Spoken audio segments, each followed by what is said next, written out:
পারে না। আল্লাহর বিধান যদি সামান্যই অস্বীকার করা হয়, এটা এত বেশি মারাত্মক যে আল্লাহ তাআলা বলছেন যে কোনো একটা বিধানের ব্যাপারেও যদি তুমি সন্দেহ পোষণ করো তাহলে তোমার ঈমান চলে যাবে। কেউ যদি মনে করে যে এই বিধানটা এই সময়ে চলবে না, এটা সেই সময় চালু ছিল, ঈমান চলে যাবে। কেউ যদি বলে যে এটা কিছু মানা যাবে কিন্তু পুরাপুরি মানা যাবে না, তাহলে ঈমান চলে যাবে।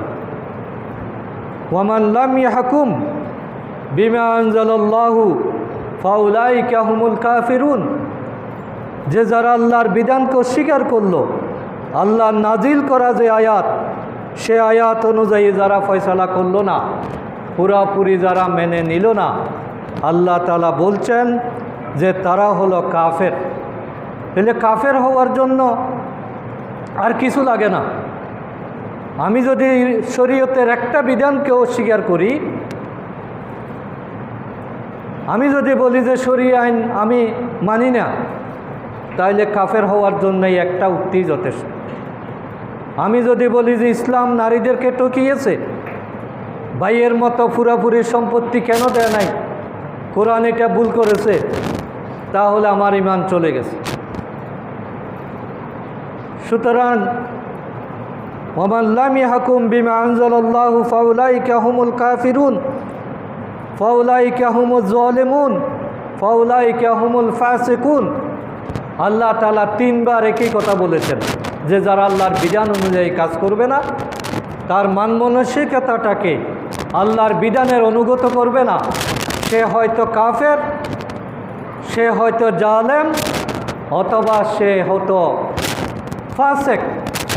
আর কাফের, জালেম, ফাসেক সবারই পরিণতি হলো জাহান্নাম। কাফের, ফাসেক, জালেম এগুলো সব মুসলমানদের এক একটা অংশ, এগুলো মুসলমান থেকে সৃষ্টি হয়। সুতরাং আমি মুসলমানের ঘরে জন্ম নিয়েছি, এই কারণে মুমিন হওয়ার সুযোগ নাই যদি আমি আল্লাহর বিধানের কাছে আত্মসমর্পণ না করি। এই জন্য আল্লাহ তাআলা যে বলছেন আতিউল্লাহা ওয়া আতিউর রাসূলা ওয়া উলিল আমরি মিনকুম, এই যে সত্যিকার দায়িত্বশীল যারা আল্লাহ এবং তার রসুলের আনুগত্য করে, ওদের অনুসারী হওয়াটাই ঈমানের অপরিহার্য দাবি। আল্লাহ তাআলা আমাদের সকলকে সঠিক পথে জীবন পরিচালনার তৌফিক দান করুন। সুবহানাকাল্লাহুম্মা ওয়া বিহামদিকা আশহাদু আল্লা ইলাহা ইল্লা